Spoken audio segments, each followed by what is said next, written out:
Start. The Minister of Commerce and Industry said that I attended the 9th WTO Ministerial Conference at Bali from 3 to 7 December. The conference at Doha had mandated a comprehensive development agenda for multilateral trade negotiations. Ever since the WTO was established in 1995, member states were unable to arrive at a consensus on any multilateral agreement. The Bali meet was the first occasion where members were able to reach an agreement. In the backdrop of the global economic downturn and the inability of the membership to reach a consensus on the full Doha development agenda, it was decided at the 8th Ministerial Conference in 2011 to focus on areas where convergence was possible. Accordingly, after deliberations amongst members in 2012, it was agreed that members would strive for an agreement on trade facilitation, a new area in agriculture, development issues, and issues of relevance for least developed countries. Considering the limited sectoral agenda set out for the Bali conference, India decided to bring the issue of procurement of food grains from subsistence farmers for public stockholding for food security firmly on the negotiating table. The existing agreement on agriculture does not bar public stockholding programs for food security. However, if food for such programs is acquired at administered prices and not at market prices, then it is deemed as support to farmers. WTO rules negotiated in the Uruguay round provided that all such support has to be kept within a limit of 10% of the value of production of the product in question. However, rules for calculating the support are based on a reference price of 1986-88 without taking inflation into account. India, as part of G33 coalition of developing countries, proposed an amendment of the WTO's agreement on agriculture to change these rules. The proposal is not new. Similar suggestions were tabled by other groups of developing countries. It was also a stabilized part of draft agricultural negotiating text of December 2008.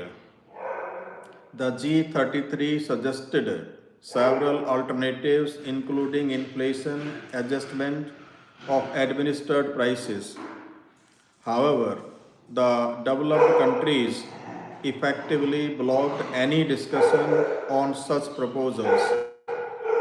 The counter proposal made to the G33 was a 2-year due restraint mechanism to provide temporary protection from challenge through the WTO dispute settlement process with a number of conditions attached. This would have rendered the mechanism entirely ineffective and have implications for India's policies on procurement and public distribution, including the implementation of National Food Security Act passed by Parliament. India's consistent position in the WTO has been that matters pertaining to livelihood, food security, and rural development are of vital importance. Special and differential treatment is a must for developing countries. In accordance with the decision of the Cabinet in my plenary statement, I made it clear that the issue of food security was non-negotiable for India as it directly relates to the livelihood concerns of millions of subsistence farmers and food security of the poor and vulnerable sections of the society.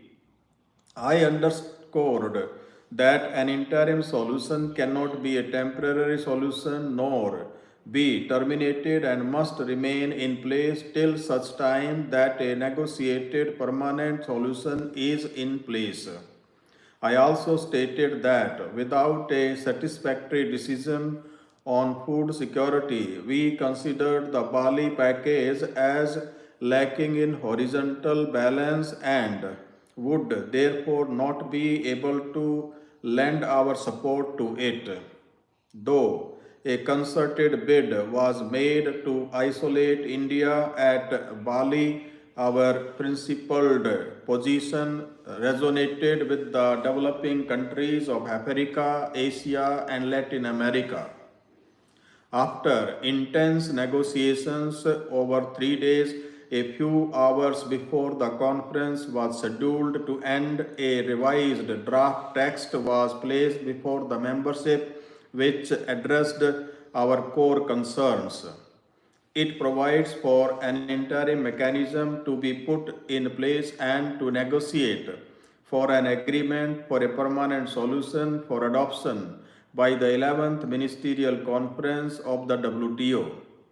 In the interim, until a permanent solution is found, members will be protected against challenge in the WTO under the Agreement on Agriculture in respect of public stockholding programs for food security purposes. It unambiguously stated that the interim solution shall continue until a permanent solution is found. By implication, India will have the flexibility of providing support to its farmers without the apprehension of breaching its WTO entitlements. It has also effectively led to a commitment from members of the WTO to work on a permanent solution as part of a post-Bali work program. Now, we will be preparing for negotiations for arriving at a permanent solution. Countries which do not run such public stockholding programs also retain the flexibility to introduce them if they so wish to.